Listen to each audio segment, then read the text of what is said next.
Okay.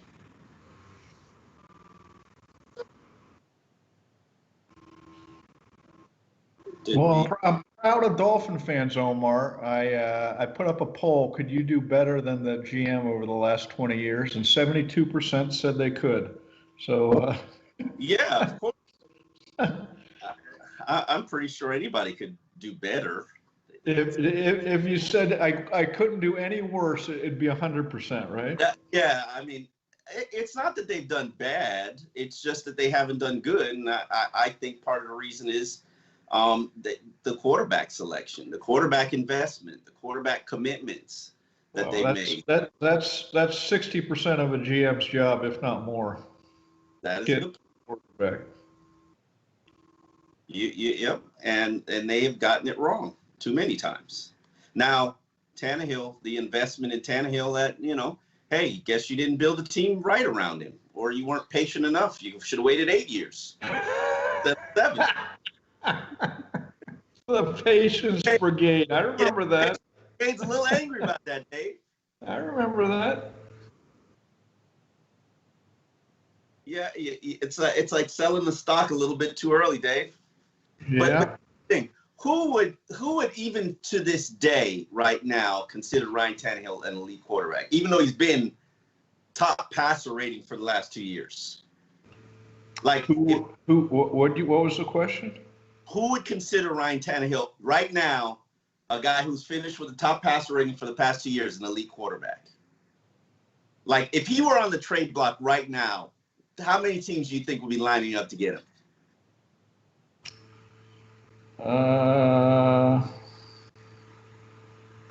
Lining up, probably not that many, but yeah, I mean not that many. But is he a top 10 quarterback? He's probably right on the edge there. Yeah, I would have a difficult time telling you he's not a top 10 quarterback. I mean, we used to put Wentz in the top 10 quarterback. Clearly, Tannehill's leapfrogged him.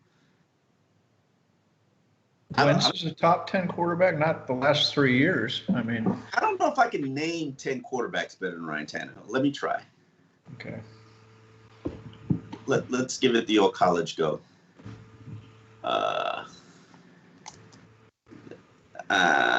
Let's see. Buffalo's got a better quarterback. The Ravens have a better quarterback. I wouldn't say. Do we consider Big Ben still better than Tannehill? No. Who would you rather have right now? You'd rather have Tannehill. Okay. Deshaun Watson's better than Tannehill. Tennessee, that's him. Kansas City, Patrick Mahomes is better than Tannehill. Derek Carr, what do we say here? No. No. Okay. Joe Herbert, Tannehill's still better than him. Dak Prescott's clearly better than him. Who would you rather have, Herbert or Tannehill? Herbert. Tannehill's led a team to the playoffs the last 2 years. So, I mean, I like Herbert's upside, but Tannehill's done it. Who would you rather have right now moving forward? I'd rather have Herbert. Okay, that's fine. So we could throw that. We could throw him on there. Detroit, no. Green Bay, Aaron Rodgers better than Tannehill. Kirk Cousins better than Tannehill? No. Okay. We're at 7. Matt Ryan's not better than Tannehill. Drew Brees just retired. Brady's better than Tannehill. Okay, we got 8. Kyler Murray. Kyler Murray isn't better than Tannehill. That's a hard one, but yeah, I can't say he's better than Tannehill either. Garoppolo? No, he's hurt too much. He's not on the field. Russell Wilson is better than Tannehill. Yes. And Stafford? Yes, no. He's a hard one to. I don't think Tannehill could get traded for what Stafford got traded for. So I'd have to say yes. No, he wouldn't. You're right. So there are 10 quarterbacks better than Tannehill. He's 11.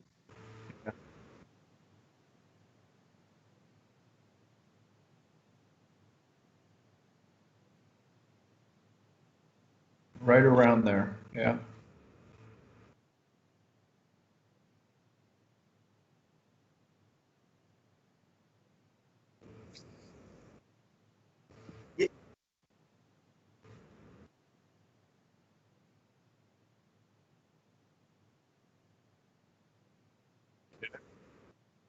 Did Okay. you put it out on Twitter, Omar? Yeah. If you can retweet, that would be great. Um, damn it, where's my little notepad? Okay, there we go. Dave Hyde. We ready? Yeah. Okay. Um, give me a countdown, Sean, and we're ready.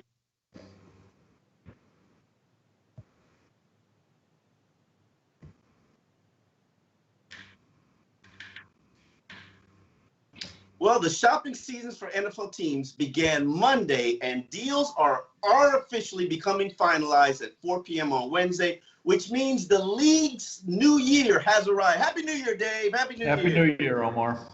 While the Miami Dolphins have been quiet relatively for the start of free agency, especially when you compare them to the New England Patriots, I'd argue that Miami is taking a wise and responsible approach to free agency, probably for the first time in quite a while. The Miami Dolphins offseason makeover is far from complete, but the team's already removed two of last year's big additions in terms of releasing Kyle Van Noy and trading Shaq Lawson for Bendarek McKinney. And they've also re-signed Vince Beagle, star of the 2019 Dolphins defense, who suffered an Achilles injury last year in training camp. Miami's also added an H-back, Sathan Carter, a new punter in Michael Pallardy. They signed quarterback Jacoby Brissett yesterday, Malcolm Butler yesterday, the running back from the Los Angeles Rams. They've also traded for Isaiah Wilson, a 2020 first-round pick, who's had some off-field issues. And then cornerback Justin Coleman was signed on Wednesday to a one-year deal. He's an experienced nickel cornerback that has a little bit of history with Brian Flores going back to the Patriot days. Do you like the start of free agency so far, Dave Hyde? I don't dislike it, Omar, but I'm not enraptured with it like you are. I'm sitting back and waiting to see the moves they make. Now, if it works out and they get upgrades or make decisions that you say, okay, that makes sense. Now I see why they waited. But we've only had one shoe drop right now, and I'm waiting for the other shoe, and then you can put it together and say, okay, I see what they did now.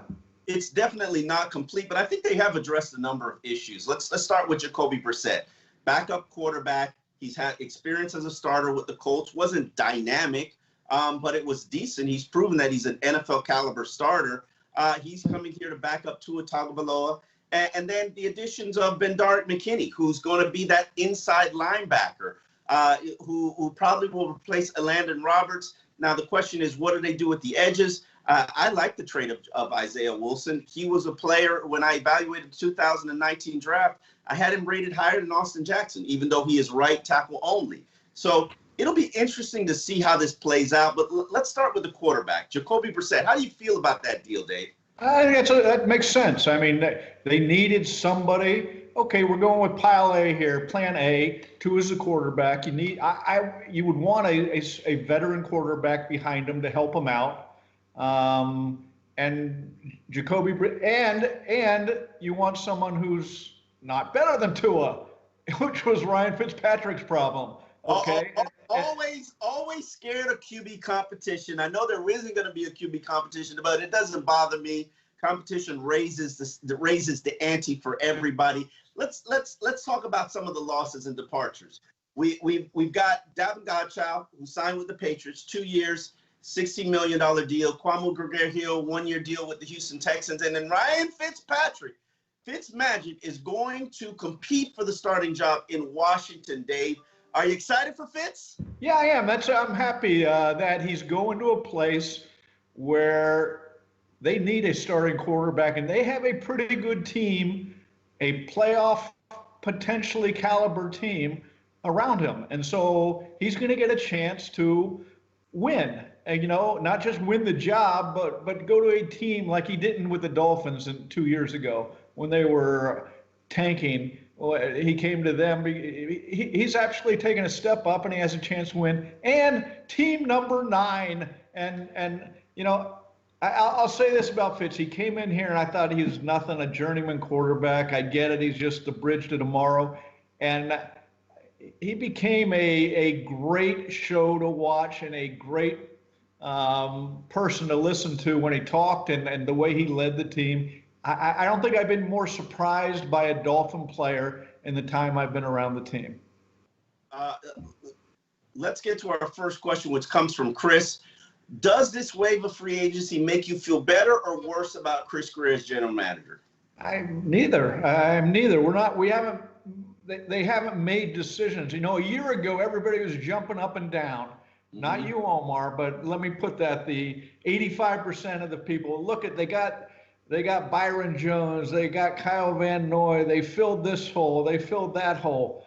Eric Flowers, Shaq Lawrence. And now it's like the Patriots fans and Dolphin fans are reversed. For years, the Patriots fans laughed at everybody who signed players in March. And now Patriots fans are saying, oh, yeah, it makes sense. And Dolphin fans often are the first team out of the gate signed with a big name. And now they're sitting back, and Dolphin fans now are saying, oh, yeah, it makes sense. Well, let's see how it ends here. Let's see how they make their team better. Yeah, to me, I like what they've done. As I've said previously, I think this year, particularly in this financial landscape, it's about patience. We're still waiting for a lot of teams. There are about 5 teams that are over the salary cap. Right. They need to restructure contracts or waive players, just like with the Los Angeles Raiders. You know, the Dolphins have interest in some of the top-tier centers. They've talked to Ted Karras about re-signing. But then all of a sudden, Rodney Hudson becomes free and available. Experienced 31-year-old center. I want to wait and not spend my money, let other teams spend their money, and wait until something falls off, some acorn, to quote Jeff Ireland, falls off the tree that I have interest in. But I do feel like they still need to address the pass rusher, edge setter, an edge player, because that's just an area that I'm not comfortable with. Yeah, and not just that, Omar. The run, the edge, but the run defense as a whole. They lost 2 linemen off a defense. You know, Shaq Lawson and Davin Godchaux. Okay, and we can sit here and talk about how good they were or how big of a loss they were, but the point is you have to improve. So they need some fill-ins here to, you know, one of the big questions again was run defense. Okay, are they better? Not right now, they aren't, but I got to see what they do to fill that out. I'm with you there. If you add a better interior player, and you get, which they did with Bendarek McKinney, he's going to replace Elandon Roberts. He's probably more than just a 2-down linebacker. He's shown he's a Pro Bowl player in 2018. I'm not saying I'm in love with him, but he's a better inside player. And they re-signed to get back Vince Beagle.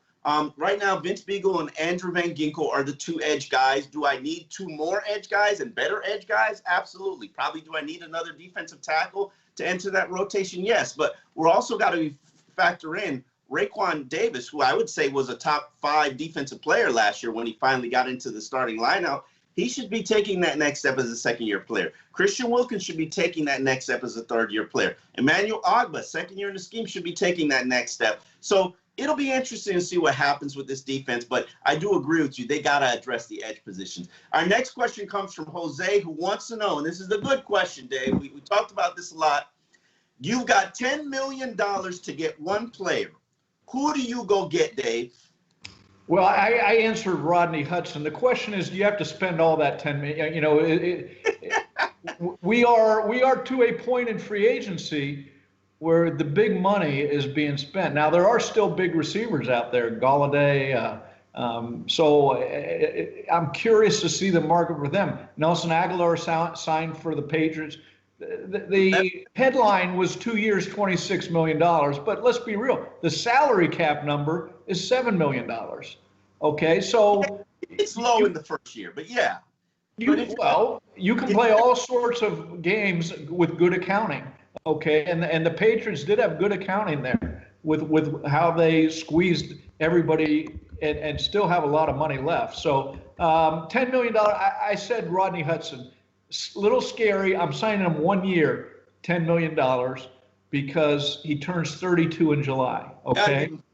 Got to give him 2 years. No 31-year-olds going into another. I'm just saying that's my deal. You can have $10 million this year, or sign for $6 million, $7 million somewhere else. So I mean, there are two players that I like still in free agency. Both of them have a little bit of a red flag from an injury standpoint. I like the safety from the Indianapolis Colts, Malik Hawker. I think inserting him into the Dolphins defense with his playmaking ability, probably replacing Bobby McCain. I think that helps take your defense to the next level, helps create more turnovers. And then Will Fuller is a dynamic wide receiver, stretches the field, gives you yards after catch. Now, the problem that he's had is he's struggled to stay healthy. But I think if you give those two players, let's say a 3-year, $25 million deal, I think it could pay off for you in the long run if they can manage to stay healthy. What about Brandon Jones? You don't like him as a safety? Yeah, I do, but I think Malik Hawker, if he is healthy, I think he's a Pro Bowl caliber player, and I think he's one of those pieces that allows your defense to get to that next level if he could stay healthy, which has always been the case, even coming out of college. All right, Brian Flores had his free agency press conference and made it clear he's excited about Tua Tagovailoa's second season. He said the decision to go co-coordinator, two-headed monster, had a lot to do with not changing offenses for Tua and the young offensive lineman, and he also had lunch with the young quarterback where they talked about his family, building relationships. That's what it's about. Let's have some fun here. What do you think was discussed during that lunch conversation, Omar? What's on your list of things that needed to be addressed? Let me play Tua and you play Brian Flores. All right. So, Brian, what's up with this Deshaun Watson? Hey, wait a second. I'm the coach. I'll set the parameters of the conversation, Tua. Okay? Oh, okay. So you're putting me in my place right away. I'm joking around with you, but okay. How's the hip? How's everything there? Everything is great, working out hard. I'm trying to get my receivers to come out and throw with me. Just need to know who my receivers are. I'd like some Alabama guys. You like your Alabama? Well, they don't like you, Tua. Did you see what they said? Come on, I'm just joking with you, but did you see what they said? They like Mac Jones better. They got to say that. They got to help their homie Mac Jones boost up his stock. But we know the truth. We know who's the real deal here, Dave. I mean, you Brian. Think they were lying? Why would they lie? Why not just answer the question honestly? Because they've got to help out the guys who are their classmates who are in this. They know they could be playing with Tua next year. I already got my money. Why would they lie? I already got my money. They're trying to help out Mac Jones, get him into that first round. I'm just joking with you, Tua. Okay. Now, I'm sure you've seen we're in the headlines for Deshaun Watson, right? I mean, is it true or not true? Be honest with me. Come on, I'm excited about you, Tua. You're my man. I'm excited about you. I feel like your man when you benched me twice. Brian. I mean, I was excited about Chan Gailey last year too, and we were real excited about Kyle Van Noy. We've had a lot of people. It's a pros, Tua. Come on, this. If you're not tough enough to go through these headlines, you're not the guy I think you are. And you are the guy I think you are. You're our man. We're excited about having you. We're planning for you. So who's going to be my receiver? Hey, is that Houston on the line? We'll call him back, okay? I'm just kidding with you, too. Let's get into our next question, which comes from Mr. Redbeard. What is the best long-term for the franchise? Trade draft picks to pursue Deshaun Watson, or trade down from 3 and build around Tua for the next 2 years, Dave? I go door number 1. If you can take the shortcut, and I've said this for weeks, if you can take the shortcut to get a top 5-6 quarterback, an elite quarterback, the guy you've been looking for 20 years, 22 years now since Dan Marino left, go for that. And you have, everybody says, well, that's not the plan, that's not the plan. That is the plan. The plan always does, number 1, get an elite quarterback. And if you have accumulated draft picks to go get him and still be able to draft players to put around him, still have free agent money to put around him, do that. I don't disagree with you. I think that's the better, wiser route. It's the sure thing financially, you can shoulder Deshaun Watson's contract for the first year. It picks up in the second year and the third year. But by 2023, we've got a new CBA. We've got a new CBA, which is going to include a new TV deal. Don't worry about money in 2023. There'll be plenty of it, especially if fans get back in the stands. But I think there is no wrong answer to this. I really don't think there is a wrong answer to it. You can win either way. I like Tua. I believe in Tua, which actually takes me to one of the overtime questions, which was a good one. Brian Whittaker says Omar Omar says he believes in Tua, but Omar also has this ridiculous he ridiculed the members of the Patience Brigade, which was regarding to Ryan Tannehill. Please explain why we should be patient for Tua when some of us see the major flaws in his game, such as his lack of arm strength. Let me address this first.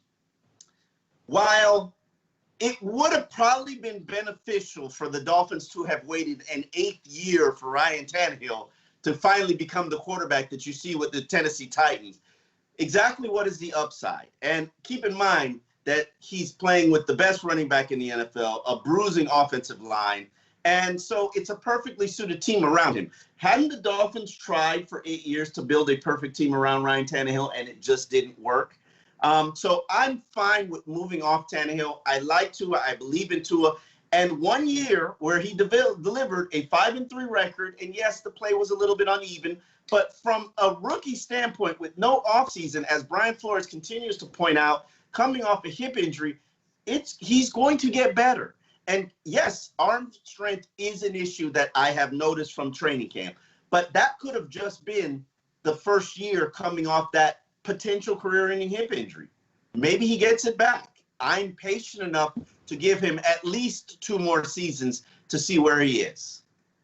For years. No, I'm kidding. Okay, Roger has a good question, Omar. Any worries about the dual offensive coordinators with Tua this season, since it has never been attempted in the NFL? Well, we've got dual defensive coordinators. I'm not sure dual offensive coordinators has never been attempted. There have been some run game coordinators and some pass game coordinators, and I think that that's what the Dolphins are doing.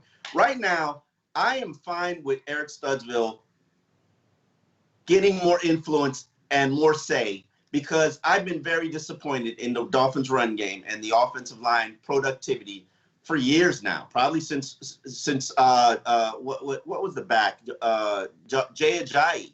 I mean, I think with this RPO offense, if you have a physical, effective rushing attack and you have an offensive line that can create a run surge, it's going to open everything up for everybody else on the offense, and it's going to help your defense from a time possession standpoint. So I like this. It gives Studesville a little bit more say and influence.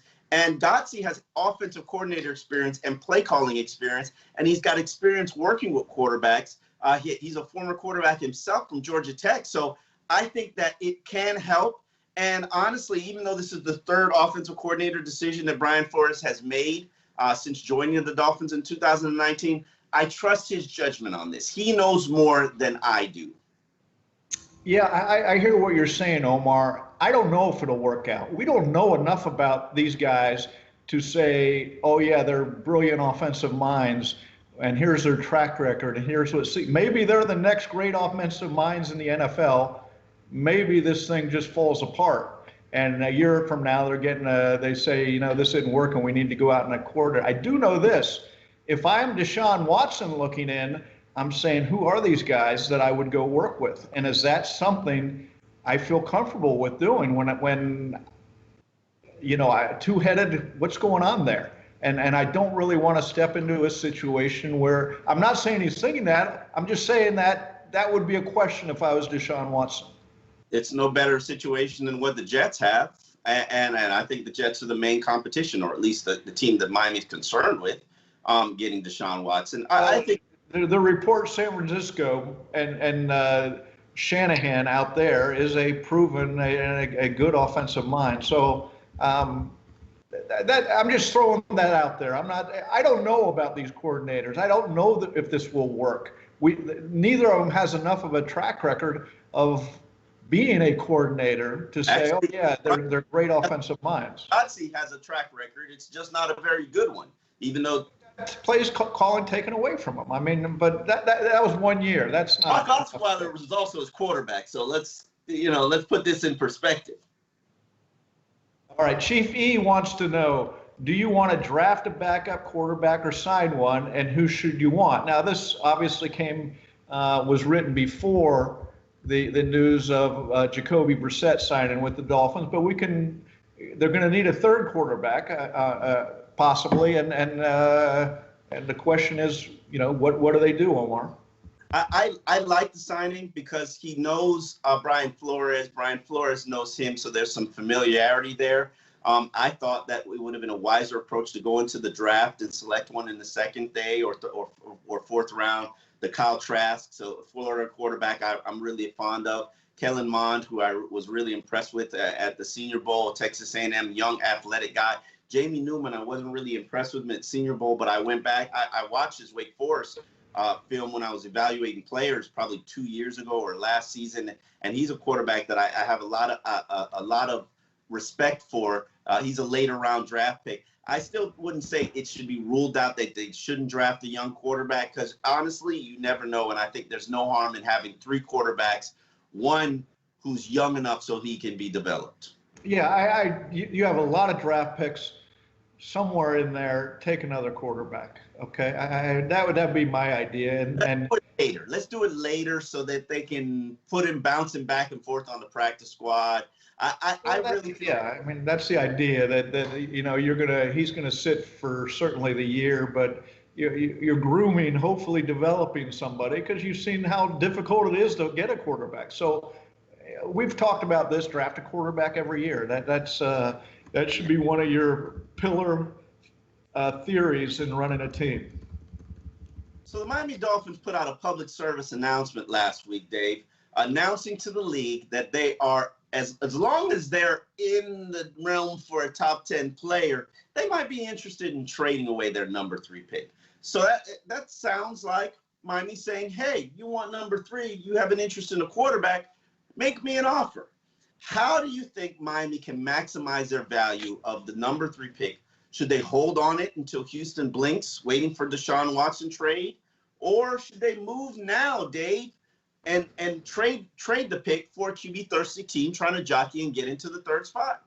Well, this is what they're going to say, right? This is what Flores and Greer are going to put out there that, we're top 10, we'd be interested. They want teams to come to them and with offers because, like anybody else, you want information. The more options you have, the better decision you potentially should be able to make.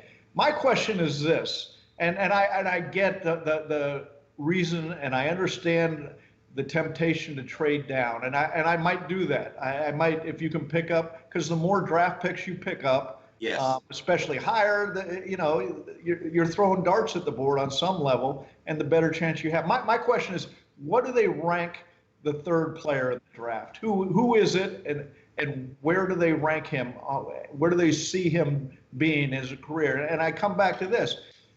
A few years ago, Chris Greer was pressured inside the team during draft night to trade down from pick number, was it 10?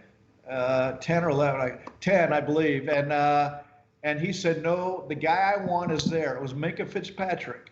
Minka Fitzpatrick has been an all-pro, not Pro Bowl, all-pro player twice already in 3 years.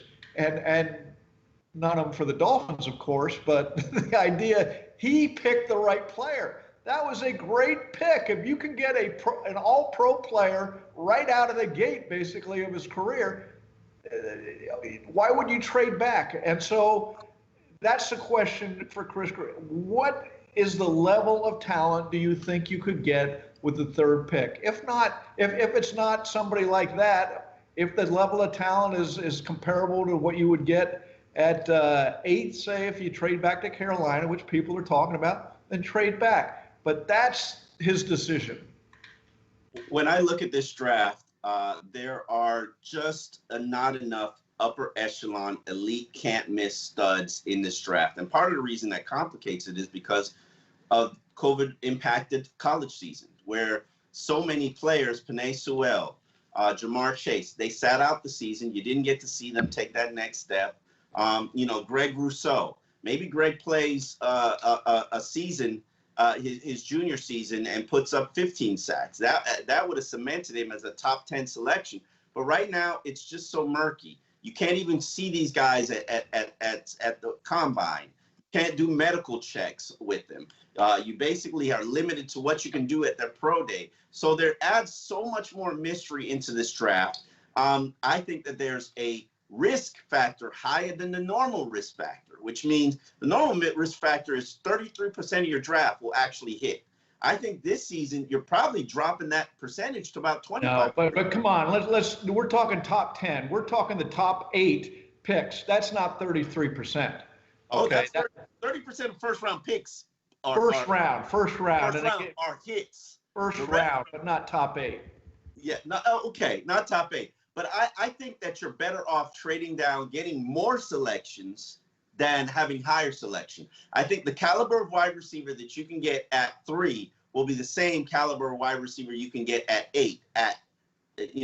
And let's get to our next question, which comes from Lamb, who asks, which teams are most likely to propose a trade for the Dolphins' number 3 pick? Carolina is the big one being mentioned. They're picking 8th. Matt Rule is a offensive-minded, quarterback-minded coach. They signed Teddy Bridgewater to see if he could do the job, and it sounds like they want to upgrade from all the smoke signals coming out. And so that would be the obvious one. The other question, Omar, to me is, what's Atlanta want to do? Do they want to trade up a spot and take their quarterback of the future as Matt Ryan gets older? And so that would be obviously the best, potentially best, and then you could trade it again a second time if you really wanted to. But there are options there to trade down, and they're tantalizing options. Yeah, to me, I think one of the key things that happened in the offseason was the acquisition of Isaiah Wilson. So now technically you've got 2 first-round offensive linemen, 3 first-round, because Eric Flowers is a former first-rounder, 3 former first-rounders on your roster in terms of offensive linemen. That hints to me that you don't necessarily have to take a Penei Sewell, who I would probably argue with you is the number 3 prospect, even though I like the Slater kid from Northwestern just as much as I like Sewell. So, but in terms of trade options, I think Carolina is just the absolute layup. It would be the equivalent of a 2nd and a 3rd round pick for you to move from 3 to 8. At the Lions, whether or not they feel comfortable with Jared Goff, if he's their quarterback, the Lions have already said, hey, he's going to compete and we're going to try to add a young player. And then Jalen Hurts in Philadelphia. How committed are the Philadelphia Eagles to Jalen Hurts as their starting quarterback? They selected 6. If they fall in love with a Trey Lance or a Justin Fields, maybe they would want to move up to ensure that they get their guy. I think the Dolphins, the wisest thing that they can do is trade down and pick up more assets to get more draft picks, to get more quality young players at a cheaper price. All right, VA FinFan represent asks, would you say Chase is a lesser or better version of Chris Chambers? In my opinion, I say lesser because of agility, but very similar with contested balls. You like Jamar Chase a lot more than I like Jamar Chase. And you think Jamar Chase, I don't want to put words in your mouth, fits this Dolphins team better than I think Jamar Chase. Now, go ahead? No, I think talent, you fit the scheme around some talent. I don't like this idea of this, we're locked into this scheme and we need players for it. If Jamar Chase fits a lot of components I do like, okay, and I'm not a draftnik. I'm not saying, oh, he's better than this or that. But what you like about him, first of all, he was voted the best receiver in college as a sophomore, okay? Yeah. I mean, Chris Chambers played at Wisconsin, okay? So he wasn't going to get a lot of balls thrown his way in college. But there's a big difference, the level of competition and what he was asked to do as a sophomore. And that fits into a metric the Dolphins in recent drafts have gone to, which is drafting younger players. Yes. Because the ceiling for them obviously is higher. Same in the NBA. You draft the freshmen, the ceiling for them is higher. So is the uncertainty factor, of course. But Austin Jackson was drafted young. Noah Igbenogany is drafted young. You can go.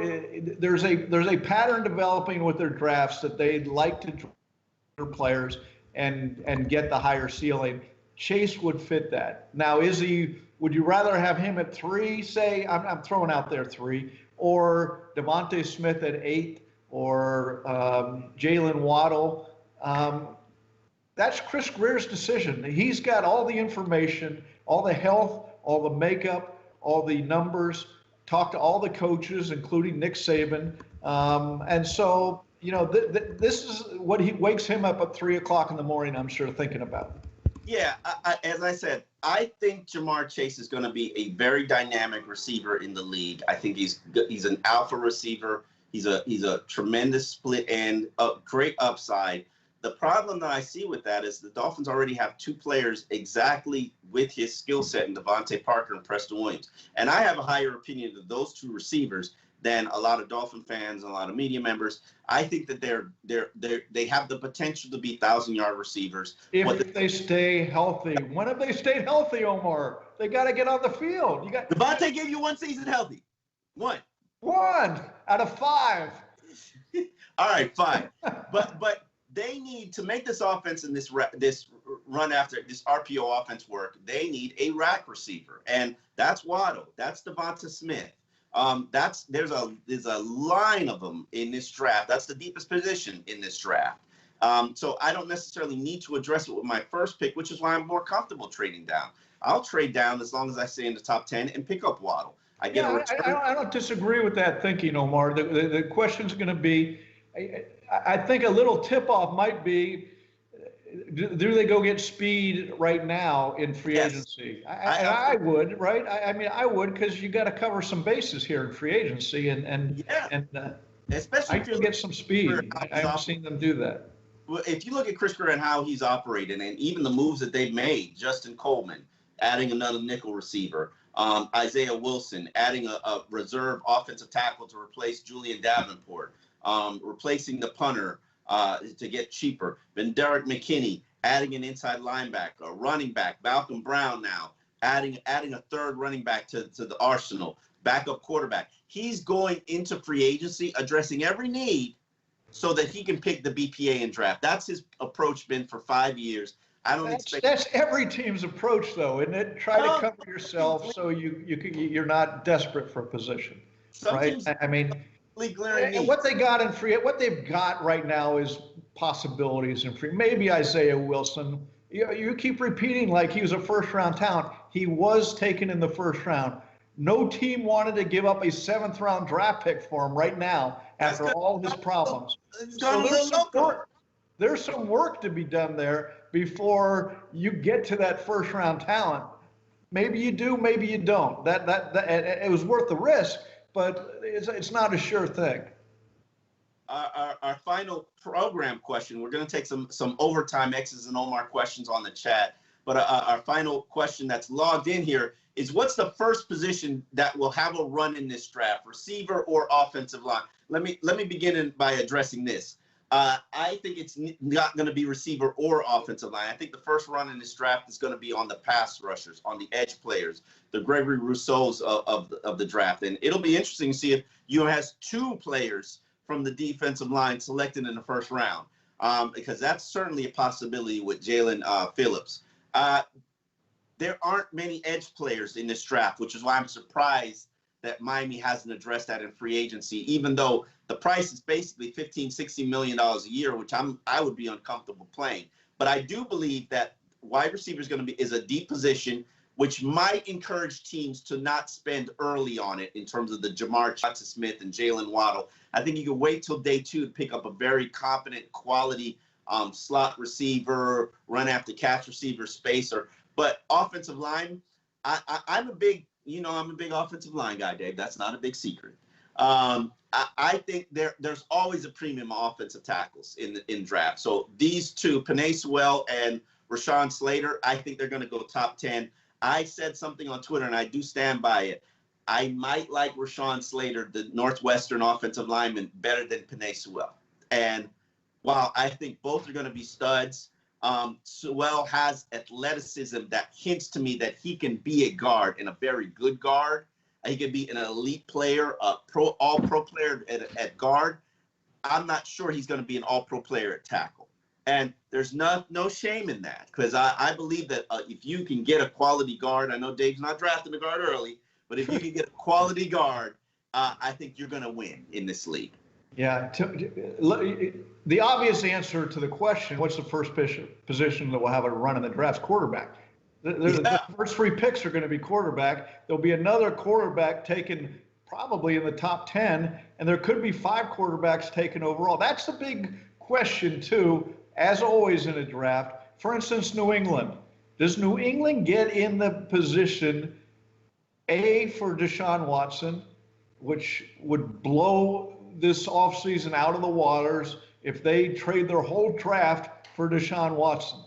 They've loaded up in free agency, and as much as I ridiculed and made fun of their, them becoming the Dolphins or the Jets and spending everything, look, the salary cap's at $182 million right now.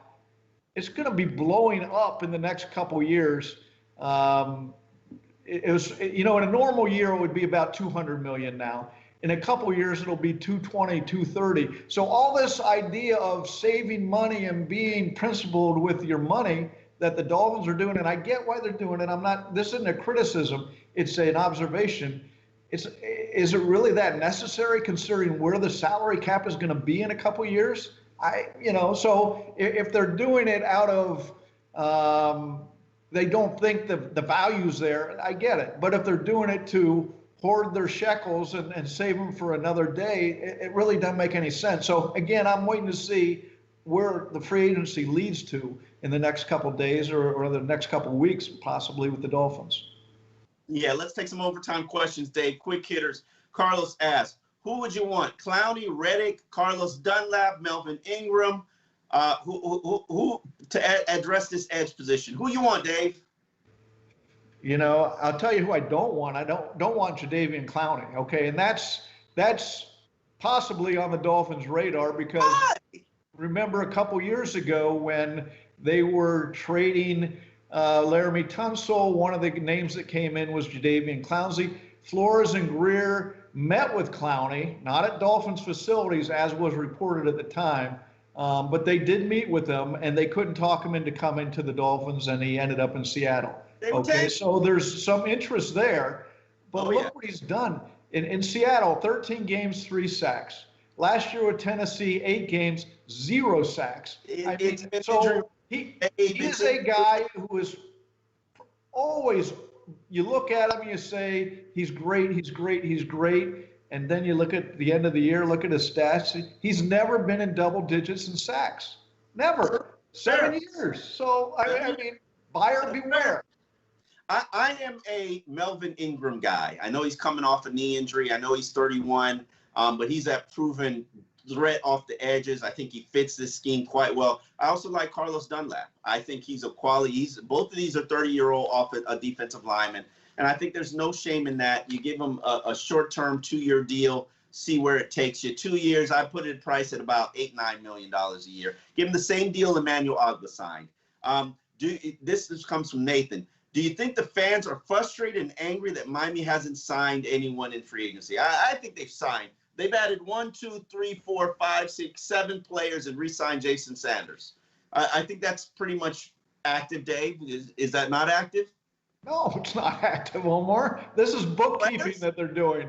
This is finger exercises on the piano. This is the minimum that they. So I mean, active is obviously New England. Active, the Jets have been pretty active. Okay. I don't want to be New England in what they're doing. I'm sorry. You paid, and no disrespect to Gotcha, but let's be real here, Dave. Gotcha's not an $8 million a year player. What's the salary cap number? Let me look that up here. Because like Nelson Aguilar signed 2 years, $26 million. His salary cap number is $7 million. Okay, now that's not bad signing when you look at it in that regard. And that's how all their signings were really that they're cap friendly. They did the accounting, okay, and so look, until they get a quarterback. New England is muzzled, okay? We don't have to sit here and talk about them anymore. All this is because they screwed up on Tom Brady, okay? All of it. And their drafts, but they screwed up on keeping Tom Brady, okay? They screwed up on, I don't think New England, or even over the years, has been good in free agency or in the draft. And now you're seeing the byproduct of that. William Prince has a question for you, and this is a good one. Do you think Jacoby Brissett can beat out Tua for the starting position? No, and that's part of the charm of getting him. You have a guy, look, when he started 15 games for Baltimore 2 years ago, he had a rating of 88, I believe. And you know, he's a good backup. You're paying him on a backup contract, and it tells you that nobody thought he's a starting quarterback, that nobody signed him as a starting quarterback, okay? So you got him for a role, and he's a good guy in that role, okay? Godshall's number, Omar, salary cap number, is $4 million. Okay, that's because that's fine. That's fine. I mean, who cares what the owner or what they pay the guy? The salary cap number, $4 million. I'd do that.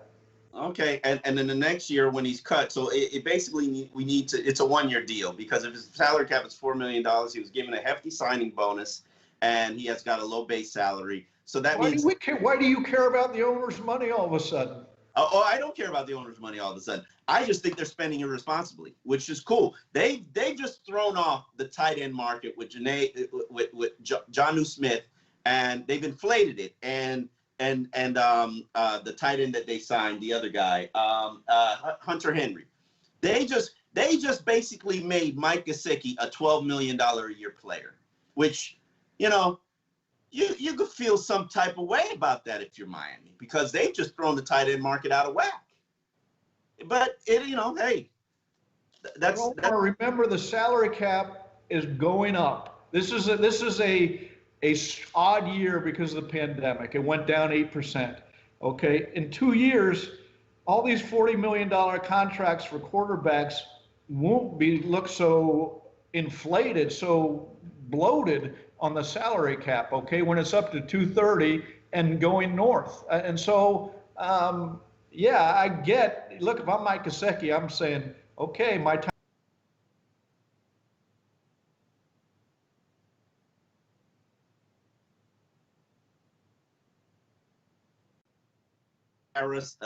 Actually, Landon Roberts was the captain, not Kyle Van Noy. What's up in a leadership role this season, Dave?